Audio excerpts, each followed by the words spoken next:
Bien, bonjour à toutes et à tous. Bonjour. On est dans notre église d'Auribeau, au cœur de notre village, avec Marie, une Auribelloise depuis plusieurs générations. Et on est avec toi, Marie, ce matin, notamment pour que tu nous parles de la crèche de Noël que tu as créée et que tu entretiens depuis de nombreuses années. Mais avant de parler de cette crèche, explique-nous un petit peu ton parcours, notamment ta vie d'engagement à Auribeau et dans les alentours. Depuis toute petite déjà, avec ton grand-père, on faisait les fêtes. On a fait de nombreuses fêtes et tout ça. Et puis voilà, ça continue avec le don du sang, le secours catholique. On a reçu sur Sarah, on a fait beaucoup de choses pour faire connaître Auribeau, parce qu'à Auribeau on est bien, parce que tout le monde dit qu'on est... Voilà, on est sympa sur Auribeau. C'est vrai qu'on a de la chance de vivre à Auribeau. Ah oui, on a de la chance de vivre à Auribeau et tous ceux qui peuvent, on a des correspondants en Allemagne et tout. Voilà. Par rapport à quel... Avec le groupe folklorique. Oui, d'accord. On fait partie du groupe folklorique qui est représenté là. Et donc, on a pu représenter Auribeau en Allemagne, en Amérique, en Norvège. On a fait beaucoup de voyages aussi toujours en tant qu'Auribelloise. Et alors, donc, tu t'occupes de cette église, notamment de son entretien, de son animation. On va venir dans quelques minutes sur la crèche. Je suis souvent. Tu es souvent? Plus souvent qu'à la maison. Combien de temps par semaine? Je ne compte pas. Tu comptes pas? Là, tu arrives à quelle heure ce matin? Je suis montée vers les 9h, je suis montée. D'accord. Non, mais je ne compte pas le temps. Je suis bien ici, je prie. Oui. Quand il n'y a personne, je prie. Quand il y a quelqu'un, j'explique un peu. Oui, tu expliques l'histoire de du village et village. tout. Voilà. Comment ça t'est venu, justement, cette fibre de t'occuper de notre église à Auribeau, naturellement? Naturellement, hein, quand on était petit, on avait envie. Voilà, naturellement, ça s'est fait. Ma grand-mère, ma mère, tout le monde a participé à la vie de l'église et puis moi j'ai continué. Enfin, hein. Tu as pris la suite? J'ai pris la suite de nos anciens qui sont partis. Et donc, depuis quelques années, alors depuis quand exactement tu fais cette crèche? On avait commencé avec Jacques, qui est ton mari. Qui est mon mari, un peu d'un côté, un peu de l'autre, dans les années 70 par là. Et puis après, c'était trop de travail de la déplacer. Et là, elle est placée ici depuis 5 ans à peu près. Oui, je me souviens qu'avant, elle était... Elle bougeait. Elle bougeait. Elle bougeait.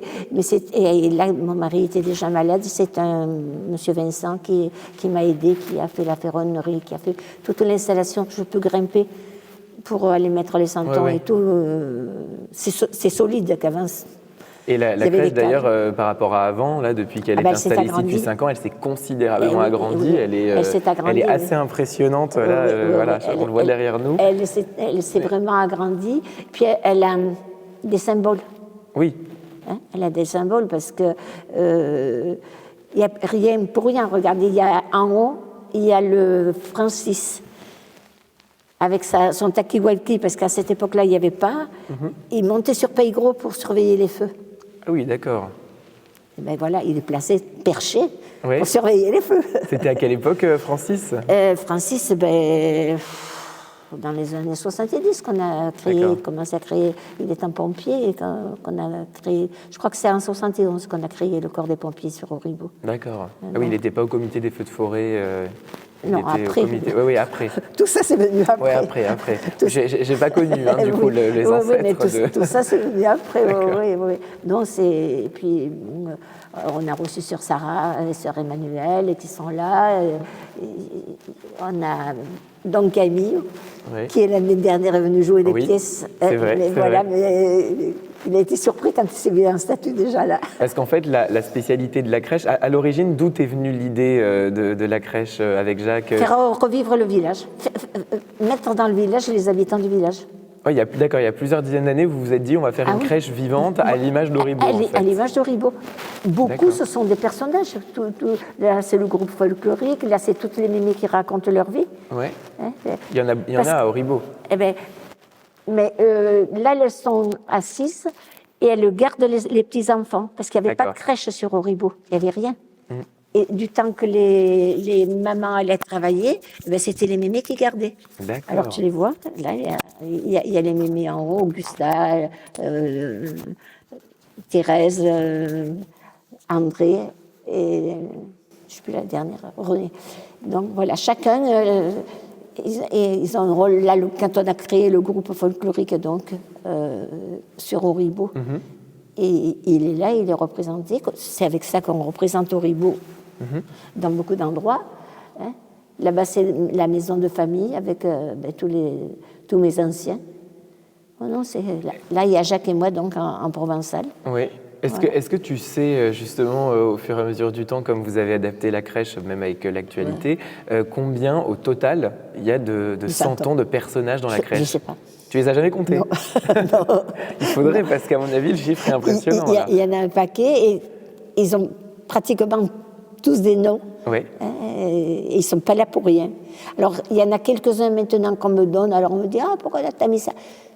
On me donne, si les gens ils veulent mettre un souvenir de leur famille dans ma crèche, qui est la crèche de l'église. Bien sûr. Moi, j'accepte. On ne se refuse pas, bien sûr. Il y en a donc que je ne connais pas leur vie, parce que autrement, tous les autres, on se connaît bien. Hein. Mais voilà, ma crèche, voilà. Des gens qui ont passé au Auribeau, qui ont prié au Auribeau, ils ont le droit d'être dans la crèche d'Auribeau. Ben bien sûr. C'est la vie d'Auribeau. Oui, c'est la crèche de tous les Auribellois, finalement. Chacun, il a un petit coin. Il y a des gens qui reviennent de la Boca voir... t'as pas oublié ça. Voilà, c'est ça. Il y a Tito avec ses glaces. Oui, j'allais venir. Tu me grilles la question. J'allais venir dans la question suivante. Mais avant ça, la spécialité aussi de la crèche, c'est que les santons, je crois que quasiment tous les santons sont faits maison, faits main. Oui. Les gens sont habillés comme ils étaient habillés, dans leur vie ils étaient habillés. Bon, là, j'attends encore 1 ou 2 santons que je vais mettre au goût du jour, parce que j'attends qu'on me donne des photos de la personne qui est plus là, et que je veux qu'elle soit habillée pareil, qu'on puisse se reconnaître. Ça, c'est bien celle-là, ça, c'est bien celle-là. Ouais, c'est ma crèche. Oui, bien sûr. La crèche des vivants. C'est que la crèche, oui, est vivante, et il faut que ça continue de se perpétuer sur les générations qui suivront, parce que finalement, chacun reconnaîtra ceux qu'ils ont connus, qu'ils connaissent dans la vie. Combien d'enfants du caté, parce que tous les petits santons, ou presque, je les ai achetés pas peints. Je les ai achetés au bagne. Et chacun les a peints. Alors ils ont 30 ans, ils viennent, c'est moi qui ai peint celui-là, c'est moi qui ai peint celui-là. C'est excellent. Voilà, c'est tout le monde qui a mis sa main. Oui, tout le monde met la main à l'ouvrage. C'est ça qui est important. Et tu parlais justement de Tito, justement je voulais t'en parler. Il est là avec sa glace Tito. Tu disais qu'il y a beaucoup de gens qui ont existé, qui ont été représentés. Notamment, je crois qu'il y a plusieurs commerçants qui ont fait la vie du village qui sont dedans. Lesquels, justement? Il y a François Claudel, le boucher. Oui. Qui était boucher. Qui était boucher, oui. Il y a... comment ça s'appelle? On a même M. Ribou, en pyjama. Qui c'est, M. Ribou? Je ne connais pas du tout. Le grand patron de Danone. Ah, ok. Antoine Ribou. Si, il a été dans le village en maison. Oui, il avait une maison dans le village, c'était sa femme de ménage. Je vois bien là. Il est en pyjama, tu vois. Oui, qui c'est qu'il y a encore? Donc, les Glacito, il y a Claudel, il y a le ferronnier, là, donc, qui m'a fait toute la ferronnerie. Oui, puis les gens... le boulanger, c'est le boulanger du film, là-bas. La femme du boulanger qu'on a eu d'ailleurs cette année au Festival de théâtre en pièces. Voilà, ça, c'est le boulanger. Celui-là, je l'ai acheté au bagne.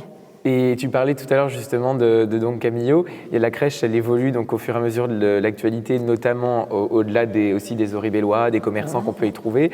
En 2020, quand on a été élu, tu as eu une petite mention spéciale qu'on voit là-haut pour la mairie, notamment la maire et les adjoints qui ont été élus. J'ai la chance, je suis dedans. T'es dedans. Je suis dedans. Et donc ça t'est venu. Et avant, il y avait effectivement, tu as toujours eu cette idée d'avoir les élus avec l'écharpe. C'est normal. C'est normal, oui. Parce qu'on voit ici la mairie à côté de l'église, justement, avec les élus à côté, leur écharpe bleu, blanc, rouge. Voilà, et il y a une dame qui a changé. Je suis remontée changer la tête de la dame. C'est pas vrai. Oui. gauche. C'est vrai qu'il y a une adjointe qui a changé en cours de route. Oui, mais c'est elle de Et gauche. je vois qu'effectivement, c'est à jour. Je reconnais les six visages. Tu vois, non, voilà, c'est ma passion. Ah bah ça se voit, ça se ressent. Voilà, ça se ressent. Ma crèche, c'est ma passion. Et l'année d'après, du coup, tu as mis en place donc Camillo. Voilà. Donc avec le spectacle qui a été joué par Gilles Gossier et toute sa troupe. Et il venait jouer ici, dans l'église. Il y avait une scène à l'église. C'était vivant avec des actes dans tout le village. Il montait dans la chaire. C'est un des rares à monter dans la chaire. T'as dit oui, tu t'es dit allez, je donne accès pour le. Ça t'a plu ce projet, non? On aime bien. Voilà. C'est la vie du village. Je te dis, j'ai mis l'olivier avec les filles qui cueillent l'olivier, puisque les premiers oliviers coupés, ça a été en 1900.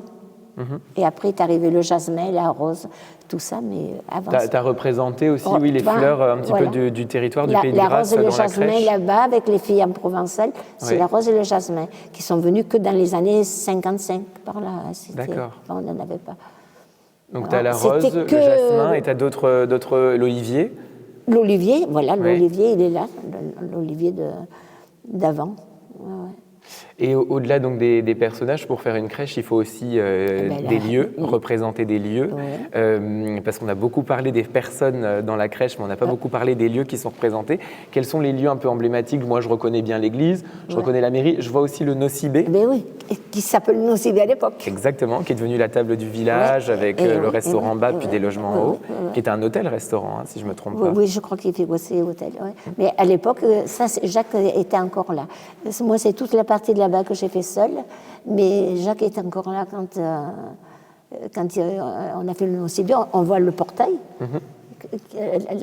Si tu te mets par là, on voit l'entrée du portail qui va dans les rues de là-bas. Et là, avec l'arche qui est à côté du bar du portail. Oui. Et là, c'est dans la rue Soubary. La descente de la rue Soubary, et en dessous, c'est notre maison. Là, oui, ce que tu me dis tout à l'heure, tu as représenté ta famille. Oui, ma famille, notre maison, qu'on a la maison depuis 1700 et quelques chez les actes notariés. Ouais. J'ai plein d'actes notariés anciens, plein de trucs. Qui datent de, tu me disais tout à l'heure, dans les années 1700, après 1750. Plein des trucs, j'aime bien fouiller un peu dans nos ancêtres. On a encore le père Fantozzi qui est représenté là-bas, qui a marqué pas mal aussi l'église d'Oribo quand il est venu. Et en bas, le dernier étage, on est d'accord que c'est pas forcément là, par exemple, même sur la gauche. Ah oui, c'est la placette. Ah, c'est la placette, d'accord. Ça, c'est la placette. Il n'y a que là qu'elle n'est pas placée pareil. Dans la rue, elle est tournée. Et moi, j'y ai mis un peu des tuiles pour montrer que les incendies font des dégâts aussi. D'accord. Voilà. En plus, il y a des petites touches. Il y a la touche. Oui, parce qu'on voit qu'en haut, on voit sur le toit qu'il manque effectivement des tuiles, qui s'est un peu effondré. Voilà, ben justement, c'est pour montrer que Oribo a subi de nombreux incendies. Oui, notamment un gros en 1986, c'est ça 83. 83, je crois que c'est. Enfin voilà, donc ça c'est en descendant, avec le même nombre de pierres qu'il y a, tu vas voir en bas, tu vas compter les pierres, tu les regardes, elles sont ici de la porte. C'est vrai. Au détail près, où Jacques, il ne fallait pas. Excellent. Ouh là là, tout. Et ça, c'est donc les rues qui est en dessous. La maison d'en dessous. Qui descend dans cette rue. Il y a le Sceau aussi, je vois là-bas le quartier du Sceau, avec le moulin du Sceau qui est représenté. C'est l'ancien, c'est le moulin du Sceau, ancienne version là-bas. Oui. C'était quoi avant le moulin du Sceau? C'était. Il y avait une bergerie au plus haut du moulin du Sceau. Et le moulin, on l'a connu en ruine. D'accord. Avant qu'il soit. Où il y a les commerces maintenant, c'était une ruine. D'accord. Et ça a été tout refait. Ça aussi, ça a été un travail de refaire ce moulin. Ah bah oui, tu m'étonnes. Tu m'étonnes. On a la roue du moulin aussi. On en a. Il y a celle-ci qui était à côté. Et la roue va être refaite, rénovée. J'ai entendu que ça faisait partie de. Qu'est-ce que tu souhaites pour l'avenir, justement, pour cette crèche? Mais qu'elle continue, que je puisse mettre encore bien de personnages dedans. Ouais, des Ils nouveaux. seront un peu à l'étroit, mais c'est pas grave. Non, mais écoute, il y a encore un petit peu de place. Ouais, On peut trouver par-ci par-là. Mais oui, des personnages qui représentent bien la vie du village. Et tu as déjà des idées pour l'année prochaine, pour l'année 2024, d'un nouveau personnage ou d'un nouveau... On verra, on va voir. Tu verras. On va voir un petit peu comment on va faire. Voilà, pour maintenant, c'est... Voilà. Je ne sais pas encore trop projeter le futur. Oui, non, on mais je comprends. voilà. Non, mais il y a le temps. On n'a même pas encore passé les fêtes de Noël et la nouvelle année. Donc, de toute façon, il ne faut pas laisser mourir Auribeau. Il faut qu'il continue à vivre, donc qu'il y ait de l'attraction pour les jeunes, voilà. C'est ça, Auribeau, il faut que ça continue à vivre. Mais je vois qu'il y a quand même pas mal d'activités. Au rapport du conseil de l'ancien office du tourisme, là, bon, il y a beaucoup d'activités qui... Oui, il faut. Hein. Il y a eu beaucoup d'activités et c'est bien que ça continue dans toutes les branches, que ce soit la couture. On parlait de Théâtre Don Camillo, moi j'avais beaucoup, je l'avais fait, hein, j'avais beaucoup apprécié. Hein. Ah, oui. Franchement, j'avoue que ça, puis le festival de théâtre et tout, c'est des moments que j'aime bien au Auribeau. Après, il y a les fêtes de d'habitude, hein, les fêtes musicales et tout, j'aime bien, mais tu vois, c'est... c'était super. Voilà, c'était quelque chose. C'était un peu plus culturel aussi, enfin, j'ai bien aimé ce moment. On a eu vraiment des bons moments. C'est ma vie au Auribeau, et comme tous nos anciens, et voilà, quand on revoit tous les vieux registres, tous les vieux trucs, c'est un jour d'envie. Il y a plein de vieux registres à regarder. Il y avait plein de souvenirs, plein de souvenirs. C'est voilà, on retrouve nos anciens. Oui. Ils sont là. C'est intéressant. Ils ont marqué, ils sont inscrits, ils sont nés, ils sont baptisés, ils sont. Déjà, mon grand-père, j'aime bien quand mon grand-père il me montre, il garde des trucs, des fois il a gardé des archives, des images, et je trouve ça. Non, mais ça fait. Comme des vieux. C'est génial de voir Auribeau à l'époque. On faisait la fête. Il n'y avait pas aux vignettes, il n'y avait pas toutes ces maisons, mais on faisait le bal là. On avait plusieurs endroits pour faire la fête au pont de Siagne. Enfin, plein de choses on a fait avec ton grand-père. Tu parlais de la fête du Moulin, il m'en a beaucoup parlé. En soi, il m'en a énormément parlé de la fête du Moulin. Il m'a dit qu'il y avait eu, je crois, Télé Monte Carlo qui était venu. Il y avait du monde, il m'a dit qu'il y avait du monde partout. C'était blindé. On avait souvent Radio Monte Carlo qui venait. C'était radio. Ça c'était radio, parce que la télé, ça n'existait pas. C'était Radio Monte Carlo, bien sûr. C'était Radio Monte Carlo à l'époque. On avait fait une belle fête, c'est quand on nous a reconstruit le pont de Tanneron. D'accord, non, ça là je. T'as pas su. Enfin, je vois pas. Pendant la guerre, il a été détruit. Et quand on a pu remettre le pont de Tanneron. Service. Mais je savais pas qu'il y avait eu une fête. Je savais qu'il avait été détruit et reconstruit. Oui, mais on avait fait une sacrée fête. Là-bas, justement, au bord de Siagne. Voilà. Mais toujours. Faut pas le dire trop fort, ça, parce qu'on se plaint justement des fêtes au bord de la Siagne l'été à Auribeau. Oui, mais c'était une fête. Et puis c'était pas pareil. Hein. Oui. Le pont, c'était quand même quelque chose d'important de reconstruire ce pont. Il est resté, je sais pas combien d'années démoli. On était coupé quand même du Var. Hein. On passait, il y avait une petite barque. Au Gap pour passer, pour traverser la Siagne, pour aller. On avait du terrain de l'autre côté. C'est fou. Hein. On allait cueillir le jasmin de l'autre côté avec la barque. Plein de choses. Hein.